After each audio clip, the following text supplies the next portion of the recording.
رحیم یار خان میں خشکی پر موجود تاریخی بحری جہاز کا ڈھانچہ دیکھنے والوں کو ماضی کی یاد دلانے لگا۔ مزید دیکھتے ہیں اس رپورٹ میں۔ رحیم یار خان کے علاقے چاچڑا شریف سے قریب خشکی پر موجود بحری جہاز لگ بھگ 150 سال پہلے دریائے سندھ کے بڑے معاون دریا ستلج میں راج کرتا تھا۔ یہ بحری جہاز ریاست بہاولپور کے نواب صادق پنجم کی ملکیت تھی اور اس کا نام ستلج کوئین رکھا گیا تھا۔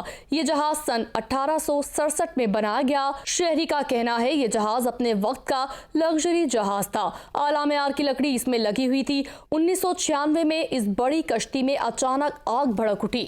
میں جہاز پہلے 30 سال کو چلے نہ رہا یہ جہاز کو پہلے صبح سال لگتا جہاز بڑا سارا کلا رکھایا ہوں گی تھا مول گی تھا 28 لاکھ دے بڑا سارے انٹرچ آ گیا اصل کو چلے نہ رہی ہوتے اصل قدرتی بھار لگ گئی۔ شہریوں نے مزید بتایا کہ جہاز کے 3 حصے تھے۔ نیچے والے حصے میں انجن، جنریٹر، ملازمین کے کمرے تھے۔